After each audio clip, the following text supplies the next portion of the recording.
one can have our eyes wide open and still be blind. I was blind and I remained an idiot, unlike many of you here, for the longest time. Why do I say that? Because for me, Mekhela was anything but elegant and graceful. So I stayed away from Mekhela for as long as it took. I don't know, how about you all? I stayed even into my 40th birthday. Now I feel, my gosh, what an idiot I was. Even until my 40th birthday, I was like, no, Mekhela. I thought it made me, not only was it so uncomfortable to wear, but I thought it made me look so old. Yeah, so I stayed away from it. But my love affair with Mekhela started only about 2 years back. Just cutting the story short, I won't get into all of the details how my romance started with Mekhela. Yeah, it wasn't love at first sight, obviously. And thank God, for people like Thiye who went ahead of us, threw a light on Mekhela, made Mekhela such a glamorous thing, and made a statement using the Mekhela.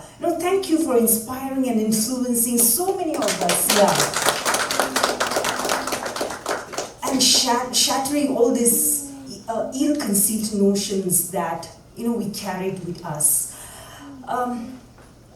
So let me jump into my Mekhela, the Ezungpvui Mekhela. By the way, this is the Mekhela that I'm wearing, the Ezungpvui Mekhela. I will flaunt later on, okay?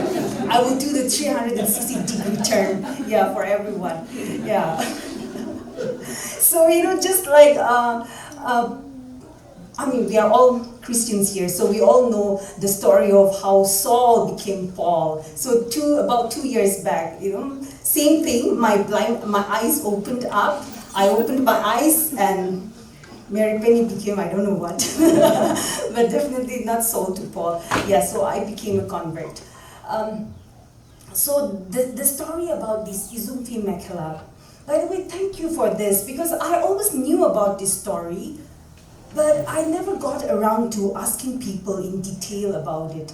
But after this program, I was informed about this. I got around to asking people and meeting some people, elderly folks from my village, just asking details about this Mekhela. And what an enriching experience it was. So thank you so much for that. So Chokho was her name. I didn't even know the name before, but that was her name, Chokho.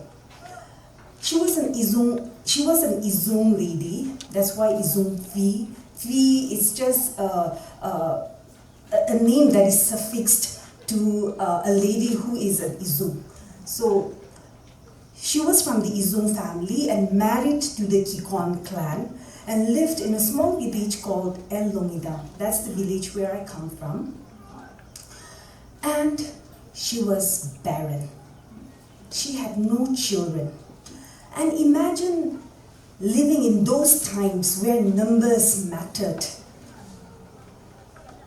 Given the cultural media existing then, I'm sure she was subjected to ridicule. I'm sure the villagers looked down on her.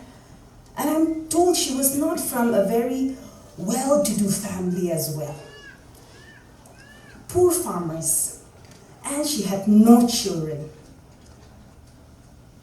So I can imagine the ridicule, the shame and the pain she bore as a woman, as a wife, not being able to give any sons or daughters to her family.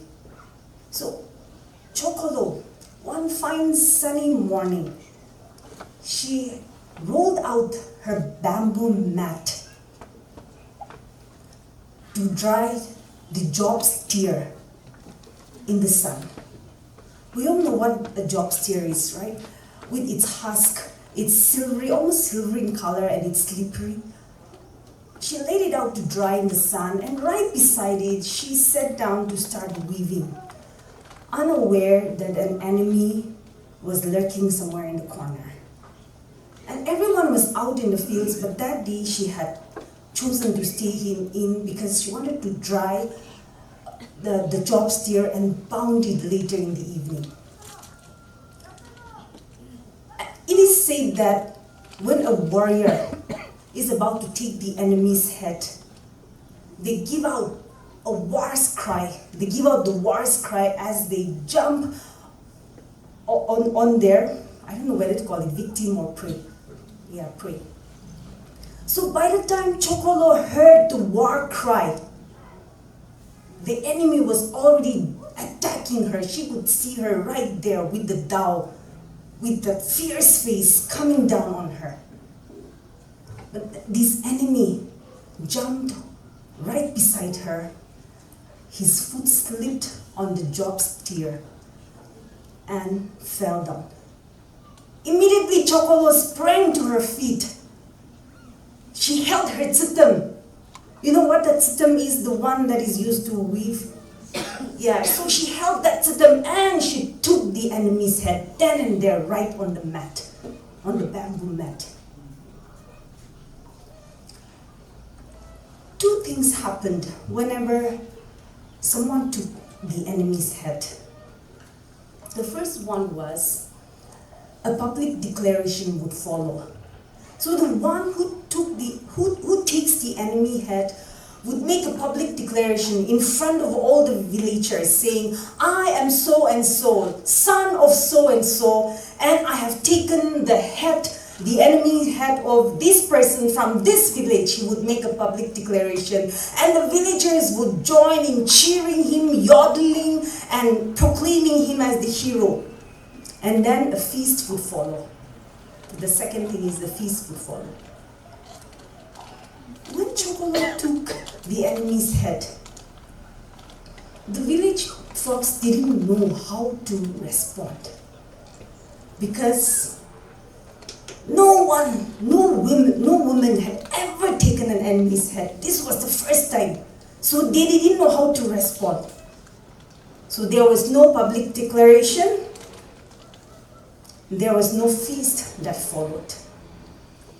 But the villagers, the elders got together and they simply said, okay then, let's just make a Mekhela in her honor. Let's make a Mekhela in her honor, and we'll let only those ladies who are Izung, who belongs to the Izung family, or those women who are married into the Izung family, we'll let only those people, those ladies, those women wear. They said, and this was the Mekhela that came about. Now is the time to give you the 300 system.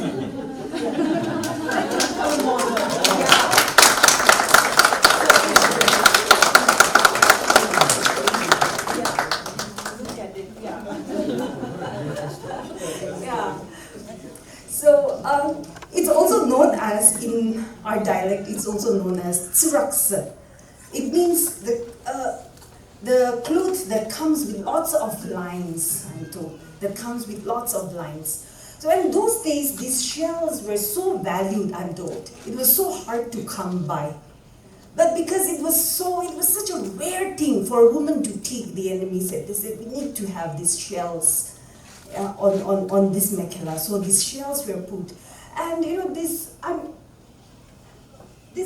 it looks almost like an earring. See, this line that comes down.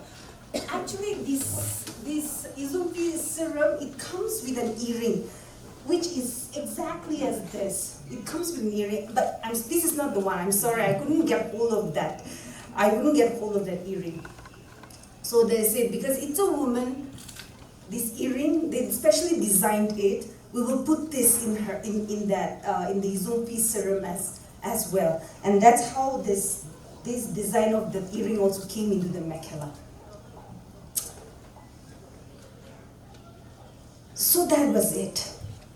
This Mekhela was designed, instituted in her honor. And what stands out is, here was Chokho, a barren woman. And yet till now, after so many, I don't know, maybe more than a century, yeah, her story still lives on because of one single Mekhela.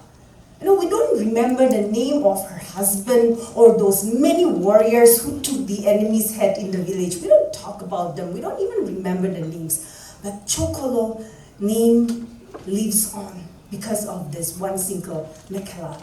That's why the Mekhela is more than an attire. It is more than just being about rooted in our culture or about keeping our traditions. And it is also more than being graceful, being poised and looking elegant in our Mekhela. There are so many stories that we can weave into this Mekhela. So when I wear this Ezungpvui Mekhela, I honor not only Chokho and her bravery, her courage of what she did, but it reminds me of, it symbolizes one of being an overcomer. That no matter whatever obstacles we face or circumstances that we may be living in, we can be like the Chokholos. We can take the enemy's head, that we can be overcomers. And I just want to quickly revisit the poster, the flyer for this, where I was wearing that Mekhela, that almost beige like Mekhela with that blue. It's actually a Chakasan inspired Mekhela actually. Please permit me to get into these stories. I had not planned on, but since I have mentioned it already, well, we can bring our personal narratives into these stories. Why I see that? Because I bought this Mekhela last year, just before the president's visit. The president of India, the first tribal woman president. Since it was historic that she was visiting Nagaland, and I was very busy involved officially in my work, making arrangements for her visit, I said, I want to. So just about 2 days before the visit, I rushed to YouthNet Made in Nagaland Center, and I said, I need to buy a Mekhela to wear on that day. On that day, I need to buy a Mekhela. So it caught my eye, I bought that.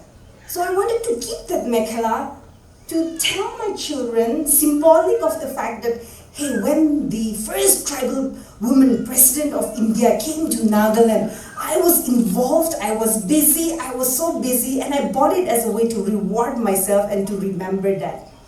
But, the story evolved further, because after she came and left, something relating to that, the story went on, and I was subjected to, I will complete the story, Yeah, but now that Mekhela, whenever I pull out that Mekhela and wear it, that Mekhela has become symbolic of the fact that, if you do your job well, if you do your job well with the right intentions, with the right motivations, doesn't matter, just do your work, your your help will come from a source that you least expect. So Mekhela's, it's more than an attire. And of course, today I'm here to talk about the Ezungpvui Mekhela. So may we all go back. Somebody messaged me saying, when I posted a picture with a short caption on Ezungpvui Mekhela, that was so many weeks back during one of the Mekhela Wednesdays. Somebody messaged me saying, we all need our tzitams. So I think women, we all need our tzitams, right? To take on the enemy, to take on life's challenges. So may we all go back with our tzitam, with full of strength and grace. Yeah, thank you very much.